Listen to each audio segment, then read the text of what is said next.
Hey Power Farm family and friends. So this is the third time that I've tried to do this video.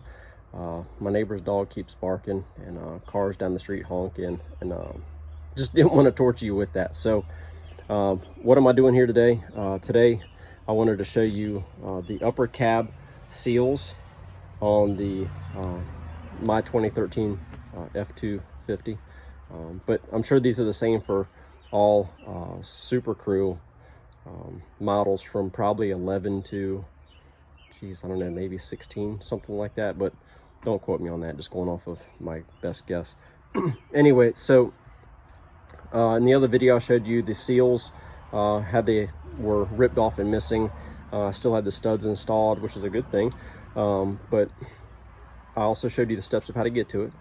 But right now today I've got the first one installed, and there was a couple things that I learned and I wanted to share that with you. Also wanted to share with you kind of how I did it, and also share with you the part numbers. So first I'm going to flip the camera around and let you see the seals installed, and we'll go from there. All right, great. So this is the driver's side seal installed, and as you'll notice, it's got a matte black finish. That's just how the plastic comes, and you could probably rock this like it is and nobody would really ever know a difference. So when you order the part, this is how it comes. It comes in that matte finish. The studs that you previously saw stuck to my cab, these are the studs. These are the old ones removed. And what happens is, over time, the stud, how it's mounted to the plate, it's just plastic to plastic melted together. So I guess what happens is UV eats it up, power washing, car washing, whatever, people bumping it, whatever, and eventually it just kind of fractures around the perimeter of it and just separates. So when you order the new ones, they come from Ford with the foam seals already installed, really nice foam seals. And no nuts. You have to reuse the nuts that came with it. But also wanted to let you know these are side specific. So if you'll notice, that would be driver's side and passenger side. Sorry, I got it upside down. Driver's side and passenger side. So the chisel tip, if you will, end of this is what meets up with the glass, and the square end is what meets up around the door frame. But if you'll notice, it's also coped out. So how do you know you have it right? So if you get that matched up really good there, and then also it's parallel here, you got it right. Also the coped out end, as you see right here, seals up to the body in a certain method. And of course there's also air gap there, or a water gap to allow water to drain downhill. So anyway, that is that's the piece installed, and that is a new piece. But I wanted to share with you the part numbers in case this is something that you're going to tackle yourself for your own Super Duty. So here are the two part numbers that I'm using. And I would suggest checking with Ford before you order them, because I don't know, they may have updated versions coming out. But so what are we doing here, right? So we've already removed the panel, and we've gone in here and we've removed the two nuts, and we got them safely out.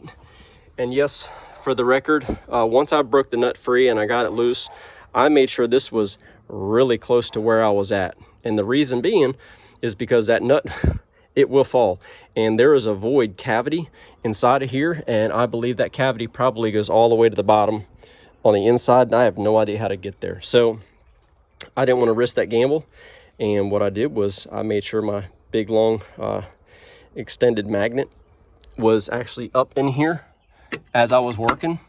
I just kind of got it up in there and stuck it to the body, and then did what I had to do. And then as I got it closer, you know, I kind of moved the magnet around and got it on the nut. And as I broke it free, my magnet was right there with it the whole time as I kind of walked it out, and I made sure I didn't drop it. So word to the wise, get you one of these. I think I picked this up from Napa, and they're like, I don't know, $1 bin or something like that, right by the registers. So I ended up using a 6-inch extension with a swivel and a 9mm, as we already talked about before. So that's what fits on this nuts. But I wanted to share with you another trick that I used. So if you notice, this bracket here looks pretty chewed up, right? Well, I actually did that. I did that not for the flank side bolt, which you see right there. That's actually relatively easy to get to. I did that for the aft end bolt, which you see back there, kind of hiding back there. That was the booger. I had such a hard time trying to get back there with my socket on the extension without having the swivel. And I didn't want the swivel because the swivel would hit in here. I couldn't clear it. So if I put the swivel on here, then the swivel would hit and it would take everything I could to kind of squeeze it past and get it by. And I realized what was going to happen is I was going to drop that one nut somewhere in the abyss that would be the framework of the truck. I don't like these games. So instead of doing that, what I did was I saw this piece of plastic. Now, of course, this has something to do with the airbag system, the curtain airbag. So I didn't want to mess with this and pull this whole black plastic piece out, because I'm not messing with that. You see there's a push pin. What I did was I took my Dremel tool, one of the best damn tools I ever had, and I used the bit attachment on it. See if I can get a picture here for you. Yeah, there we go. It's like a router bit tip on my Dremel, and that did really good at chewing up that plastic and not overheating it and throwing grit everywhere up on my face. I didn't want to use the cutoff wheel. That router attachment is the best one to use if you can. So anyway, use that router attachment, and I'll just clearance it just a little bit, just enough to get my swivel past there, and we're good to go. We rocked and rolled. So once I was able to get up in there to that back bolt, that's where I started. I set the seal, and the way the bolts are spaced, and because it's around a 90-degree bend, once you actually have to kind of pry it open just a little bit to get the bolts to seat in the holes. And once they get in the holes, they pretty much hold themselves in place. So thank goodness for that. I'm kind of a one-man show most of the time, working on projects, and I didn't have a third hand to help me out here. So that's also why I film after the projects are done or after the steps are done, because I can't hold the camera and film all and work all at the same time. So anyway, once I got those in there, I simply tightened them down, kind of hand tight. I didn't take the ratchet and wrench the hell out of them.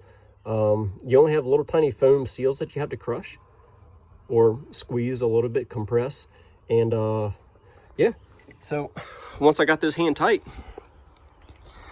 as you can see here, I mean, it's in there, man. She's good to go. So what I'll probably do later on is I'll probably order the body color match touch-up paint. Mine just happens to be blue jeans as the color, and I'll probably order the color match paint, primer and paint. But I mean, honestly, it's not the end of the world, and probably if I didn't tell anybody, they wouldn't know a difference. But anyway, I just kind of, I felt like I wanted to share with you some of the things that I've learned, some of the steps in the process that were slightly more difficult than just entry-level stuff. And yeah, that's it. So when you get done, I actually put my seatbelt up here just to kind of get it out of the way of what I was doing. And you get done, you got to put your panel back up, your black plastic panel back up. And remember what I told you down here at the bottom is the bottom goes in first, and you have to push these two together. There's actually little push plastic tabs here where they interlock together. It's got to go behind the seal, and then also has push clips that lock up in here. It's like 4 clips that lock up in. Once that's done, take your T50, put your T50 bolt here, back up in the hole. You get done with that, then you have your black plastic clip that snaps into place. It's pretty easy once you get it bolted up in there.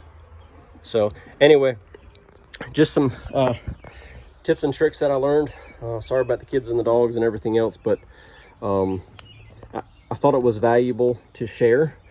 There are videos out there on YouTube to do this, and you know, some of them kind of helped me get started, but none of them showed me about some of the tips that I've showed you today. So hopefully it helps you.